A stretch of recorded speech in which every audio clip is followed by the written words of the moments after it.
Okay, I'm going to make a little video about the riots, and I'm going to use this article as a basis. This here article is written by a guy named Michael Snyder. And he asked 12 questions about the Baltimore riots. Why did the Baltimore riots seem like they were perfectly staged to be a television event? Well, that's an excellent question. Except, from the way they cut everything and how everything was done and how fast the information got to us, it didn't really look like. It just looked like the riots popped up out of nowhere from the visual standpoint. Yeah, I get that. So here it is. Why are dozens of social media accounts that were linked to violence in Ferguson now trying to stir up violence in Baltimore? Okay. Who is behind aggressive social media campaign? Even though authorities had credible intelligence that gangs was specifically targeting police officers on Monday, why weren't they more prepared? Why was the decision made ahead of time to set a curfew for Tuesday night and not for Monday night? With the surveillance state, you can't tell me that they didn't know this wasn't coming. Okay? I mean, seriously.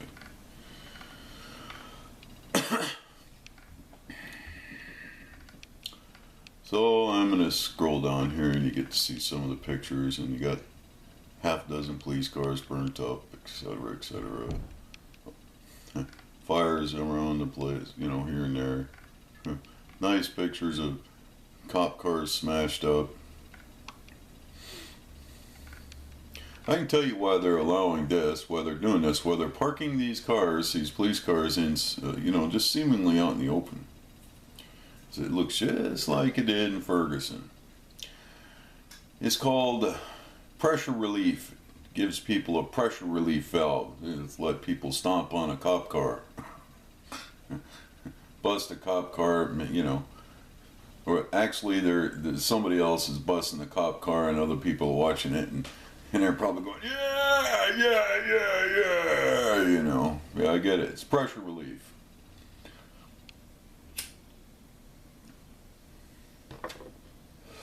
Kind of like popping a pimple, only letting somebody else pop that pimple. That's a gross analogy, but a pimple is, it causes pressure. Only it's more like a boil or a carbuncle, and most people don't know what a carbuncle is. A carbuncle ain't nothing more than like about 20 pimples all stacked together. It's rather painful. So you got to lance that sucker, and then you got to squeeze it all out. So that's about what happens. So then they first start with the cop cars. They torch them, smash them up and everything, and the city sacrifices a half a dozen cop cars in order to relieve some pressure. And then, of course, you get all that other mess afterwards. What's interesting is that the mayor, and according to this article, which, or some other, here we go down here, says Obama behind Baltimore stand down, so Soros, anarchists, I don't know, yada yada. Okay, I don't got no proof of that. There's no corroborating evidence, but behind the scenes you got people thinking around, and the problem is you really can't write it off, so you got to say there's a high percentage of chance that that's what happened. So why would he do that? I don't know. Problem, reaction, solution. I guess that's why they would do it. I'm sitting here watching the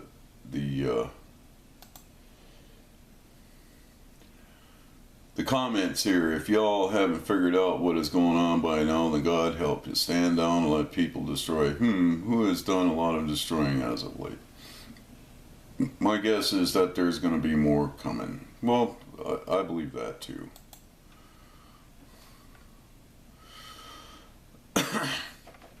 So now I'm gonna play the advocate for the other side. I'm gonna. You would say, well, you making a recommendation. I'm gonna tell you right now that what they're doing is they're building up to a point where they're going to stage a something so massive that the little-minded people can't comprehend what they're going to do. In fact, they not only can't comprehend, they would just outright deny that wasn't going to happen. So what they're going to do is they're going to close down the banks, or they're going to stage like an internet attack on the power grid, or they're going to say that's what happened. And I frankly, both of them are going to be man-caused, man decisions, human decisions. Well, we could go into the dollar and the economy and how that's all going, and those are human decisions. They know that it's coming to an end. They know that the dollar's coming to an end, and they want to usher in this new world order, which, by the way, is pretty much that phraseology is about dead, because nobody. You know, the New World Order is not going to be the New World Order. It's going to be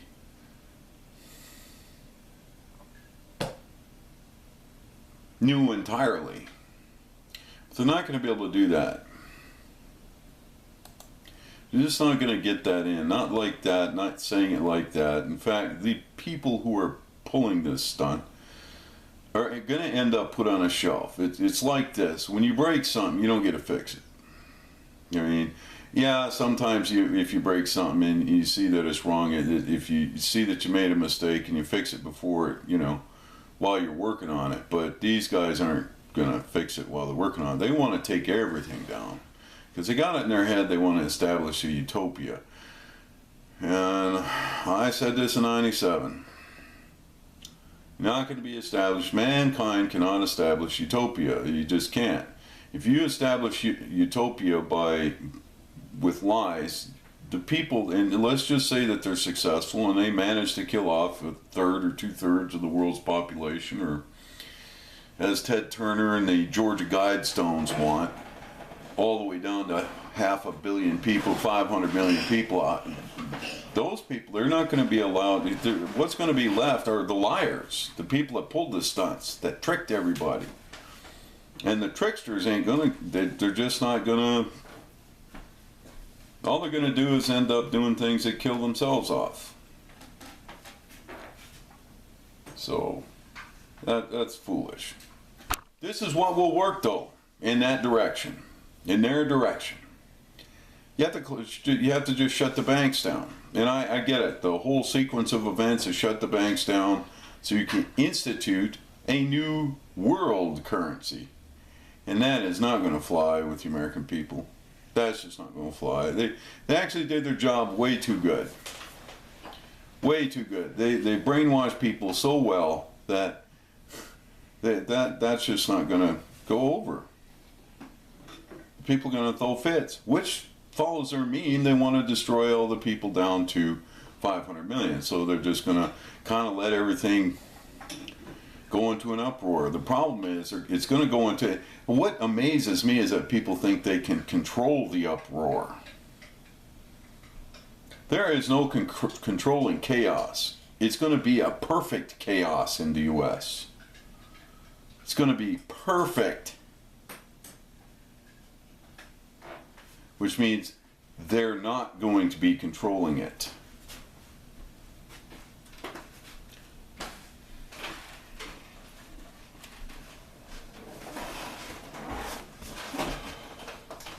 And that's the sad part, that they think they can control it. There's no controlling it. What's even funnier is that the Americans, and I'm going to use that terminology to include all of North America, even all of the world, most of them are being deceived even there.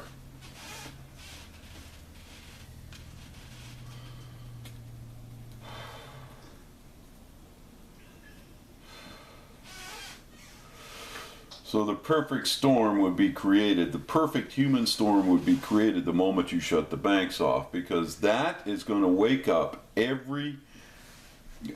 Imagine the anger of people who have nothing to do with all this mess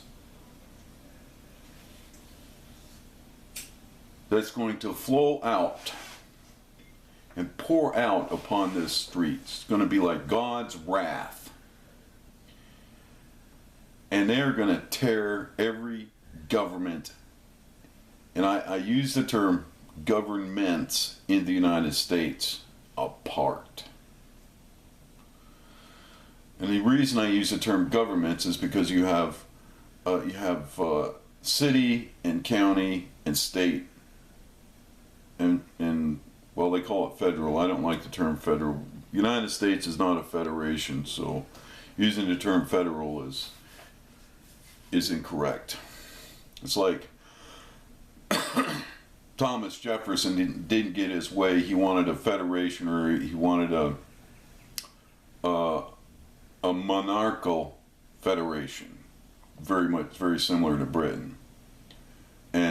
But then he wrote the Federal Papers. The United States is still not a federation; it's a republic. So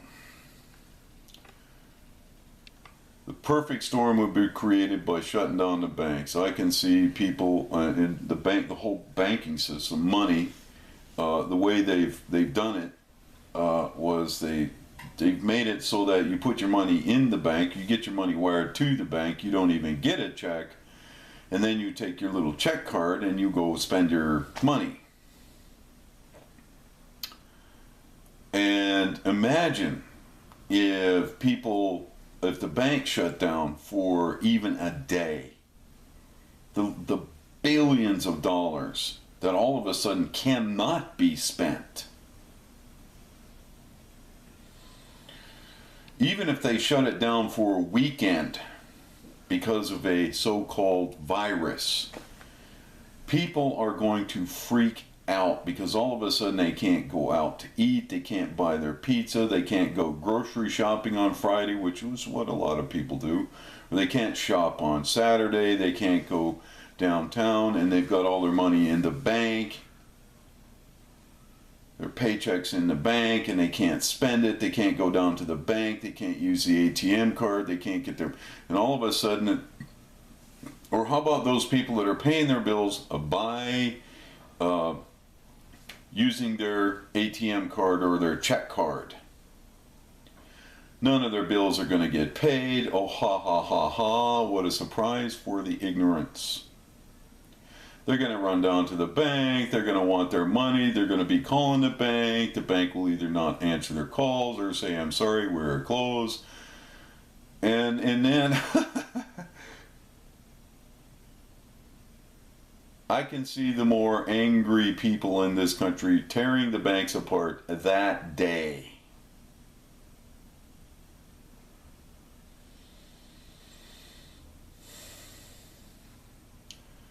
That is freaking sad.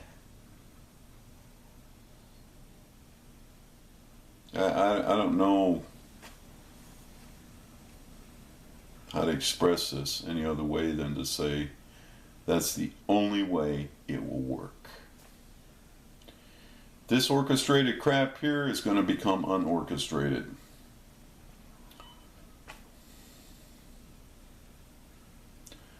That's all I got to say for now. Click.